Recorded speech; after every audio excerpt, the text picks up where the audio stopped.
હવાઈ મુસાફરી હવે સામાન્ય મુસાફરો માટે વધુ મોંઘી બનતી જઈ રહી છે. એરલાઇન કંપનીઓની કમાણીમાં 30% સુધીનું યોગદાન આપનાર સમર શેડ્યુલ ઈરાન અમેરિકા યુદ્ધ બાદ વધેલી ઓઇલની કિંમતોની ભેટ ચડી ગયું. એપ્રિલથી શરૂ થયેલા સમર શેડ્યુલમાં ઘરેલું રૂટ્સ પર હવાઈ ભાડું 30થી 90% સુધી વધારી રહ્યું છે, જેના કારણે મુસાફરોની સંખ્યામાં ઘટાડો જોવા મળી રહ્યો છે. ચોંકાવનારી વાત તો એ છે કે ફ્લાઇટોની સંખ્યા વધારવા છતાં મુસાફરો ઓછા થયા છે. વધતા ખર્ચ અને ઘટતી માંગ વચ્ચે એરલાઇન કંપનીઓ હવે નુકસાનના દબાણ હેઠળ છે. ઇન્ડિગો અને એર ઇન્ડિયા જેવી મોટી કંપનીઓ ફ્લાઇટોની સંખ્યા ઘટાડવાની તૈયારીમાં છે. એરલાઇન્સે સરકારની તેલ કંપનીઓને જેટ ઇંધણના ભાવ ન વધારવાની પણ વિનંતી કરી છે. બીજી તરફ વધેલા ભાડાનો સૌથી મોટો ફટકો પ્રવાસન ઉદ્યોગ અને મધ્યમ વર્ગીય મુસાફરોને પડી રહ્યો છે. સમર વેકેશન દરમિયાન જે રૂટ્સ પર ભારે ભીડ જોવા મળતી હતી, ત્યાં હવે માંગ ખૂબ ઘટી ગઈ છે અને ભીડમાં પણ સતત ઘટાડો નોંધાવશે. અને 30થી 90% જેટલી ફ્લાઇટ્સમાં આ વખતે વધારો કરવામાં આવ્યો છે. છતાં પણ જે ઘરેલું રૂટ્સ છે, જે નોર્મલ રૂટ્સ છે, તેમાં પણ જે મુસાફરો છે તેમાં સતત ઘટાડો નોંધાવશે. આપણી સાથે એવિએશન એક્સપર્ટ ઉમંગ જાની જોડાઈ ગયા છે. ઉમંગભાઈ, એવિએશનની હાલની સ્થિતિ પર તમારી એક્સપર્ટીઝ શું કહી રહી છે? અત્યારે એવિએશન આપણે જોઈએ તો જે પ્રમાણે ફ્લાઇટો કેન્સલ થઈ રહી છે અને સાચી વાત છે આપની, જે વિમાનોના જે ફ્લાઇટ્સ જે છે શેડ્યુલ છે એ થોડા ખોરવાયા છે. ફ્લાઇટો કેન્સલ થઈ રહી છે, વિમાનોના ભાડા અત્યારે વધી રહ્યા છે એટલે આ પ્રકારની પરિસ્થિતિનું નિર્માણ થયેલું છે. ઉમંગભાઈ, હવાઈ ભાડામાં અચાનક જ 80થી 90% જેટલો વધારો કરવામાં આવ્યો છે. આની પાછળનું કારણ શું? આની પાછળના જે મુખ્ય કારણો છે ને, એમાં તો એક છે કે એમાં જે ફ્યુઅલનો જે ઉપયોગ કરવામાં આવે છે એને આપણે એવિએશન ટર્બાઇન ફ્યુઅલ કહીએ છીએ. ફ્યુઅલના ભાવમાં બહુ મોટો ઉછાળ આવે છે અને તેનું પાછળનું મુખ્ય કારણ છે કે જે અત્યારે પશ્ચિમ એશિયાઈ દેશોમાં જે પ્રમાણે જીઓપોલિટિકલ પરિસ્થિતિ સર્જાઈ છે અને તેને કારણે જે આપણને ક્રૂડ ઓઇલના સપ્લાયમાં જે પ્રમાણે પ્રોબ્લેમ થઈ રહ્યા છે, એટલે મુખ્ય કારણ એ એવિએશન ટર્બાઇન ફ્યુઅલના ભાડામાં વધારો થયેલો છે. બીજું કે યુદ્ધના કારણે ઇન્ટરનેશનલ ફ્લાઇટ્સ ડાયવર્ટ કરીને લઈ જવી પડે છે, જેને કારણે વિમાનના એન્ડ્યોરન્સમાં ફ્લાઇટ ટાઈમમાં 1 થી 3 કલાકનો વધારો થઈ જાય છે, જેને કારણે પણ ફ્યુઅલ કન્ઝમ્પશન વધવાથી વિમાનોના ભાડા એરલાઇન્સે વધારે રાખવા પડે છે. બીજું કે સરકારે જે પહેલા ભાડા મર્યાદા જે નક્કી કરેલી હતી એ વર્તમાન પરિસ્થિતિને જોતા એ મર્યાદા હટાવી દીધી છે. એટલે હવે વર્તમાન માર્કેટની પરિસ્થિતિ પ્રમાણે એરલાઇન્સ ભાડા વસૂલી શકે છે.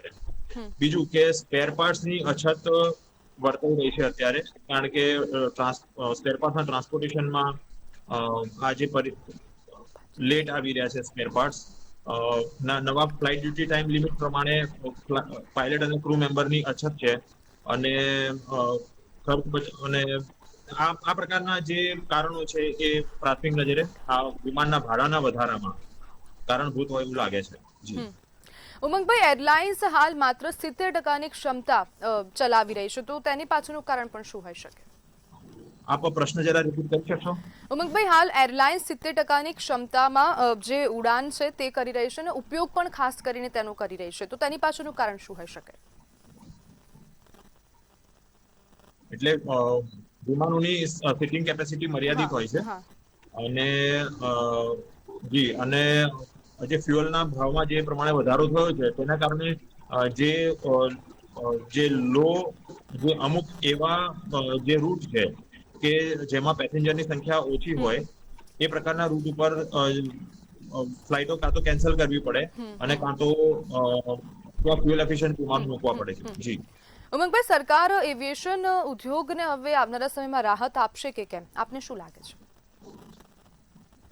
એ તો ડીજીસીએ અને મિનિસ્ટ્રી ઓફ સિવિલ એવિએશન જે છે એ જ કહી શકશે.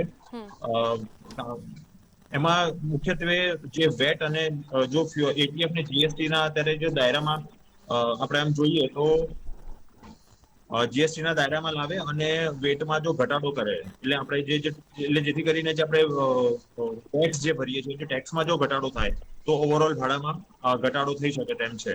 જી ઉમંગભાઈ, જે હાલ સતત ક્રાઇસિસ ક્યાંક ને ક્યાંક દરેક વસ્તુમાં જોવા મળી રહ્યા છે, તો હવે ક્યાંક એરલાઇન્સ જે સંચાલકો છે, ખાસ કરીને જે એજન્સીઓ છે, તે લોકોને પણ ક્યાંક ને ક્યાંક નુકસાન થતું હશે, તો તે આ કવર કેવી રીતના કરી રહી છે? એટલે તે કવર કેવી રીતે કરી શકો એમ કહો છો ને તમે?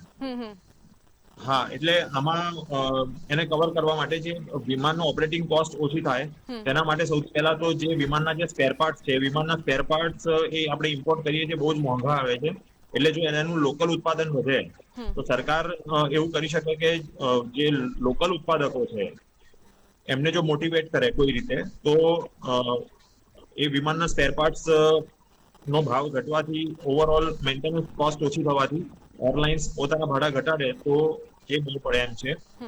બીજું કે જો એરલાઇન્સ જે છે એ ફ્લાઇટ ડ્યુટી ટાઈમ લિમિટ એટલે કે ક્રૂ મેમ્બર્સ પાયલટ અને એર હોસ્ટેસના જો ફ્લાઇટ ડ્યુટી ટાઈમ લિમિટ જો પ્રોપરલી મેનેજ કરે તો ફ્લાઇટ કેન્સલ કરવાનો વારો ના આવે. અને બીજું કે જે પર્ટિક્યુલર રૂટ છે એની ઉપર એરબસ 320 ની જગ્યાએ એરબસ 320 નિયો, બોઈંગ 737-800-900 ની જગ્યાએ બોઈંગ 737 મેક્સ, એ જ પ્રકારે જો ઇન્ટરનેશનલ રૂટ હોય તો તેમાં બોઈંગ 787 ડ્રીમલાઇનર અને એરબસ 350 જેવા જો વિમાનનો ઉપયોગ કરવામાં આવે તો ફ્યુઅલ કોસ્ટમાં બહુ મોટો ધરખમ ઘટાડો થઈ શકે છે. એટલે એ ટેકનોલોજી આપણી પાસે અવેલેબલ છે જ, તો એવા પ્રકારના વિમાનનો ઉપયોગ કરવાથી ફ્યુઅલ કોસ્ટ ઘટશે અને ઓવરઓલ ભાડામાં ઘટાડો થવાની સંભાવના છે. ઉમંગભાઈ, જે પ્રમાણે હાલ સતત ભાવ વધી રહ્યા છે તો હવે સામાન્ય નાગરિકો ક્યારે હવે ફરીથી જે ફ્લાઇટ છે તેમાં સસ્તા ભાવમાં ફરીથી તે બેસી શકશે અથવા તો તે મુસાફરી કરી શકશે?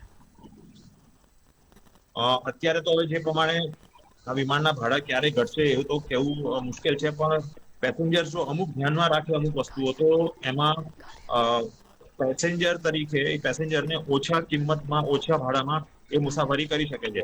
જેમ કે એડવાન્સ બુકિંગ કરવું, જો એ 1 થી 2 મહિના પહેલા જો એડવાન્સ બુકિંગ કરે તો વિમાનના ભાડામાં એ ઓછા ટિકિટના પૈસામાં એ ટ્રાવેલ કરી શકે છે. બીજું કે જો કોઈ કનેક્ટિંગ ફ્લાઇટ્સ હોય તો કનેક્ટિંગ ફ્લાઇટ્સની જગ્યાએ એ ડાયરેક્ટ ફ્લાઇટનો ઉપયોગ કરે તો પણ એ ઓછા ટિકિટમાં ઓછા ફેર પ્રાઇસમાં એ ટ્રાવેલ કરી શકે છે. અને ત્રીજું કે જો એ ઇન્સ્યોરન્સ લે ટિકિટની સાથે એક ઇન્સ્યોરન્સ પણ એમાં એક પ્રોવિઝન હોય છે. એ જો ઇન્સ્યોરન્સ લે તો ફ્લાઇટ ડિલે થાય અથવા તો ફ્લાઇટ જો કેન્સલ થાય તો રીશેડ્યુલ થાય તો તેની પર તેમને કમ્પન્સેશન મળી શકે છે. જી બિલકુલ ઉમંગભાઈ, જોડાવા બદલ આપનો આભાર.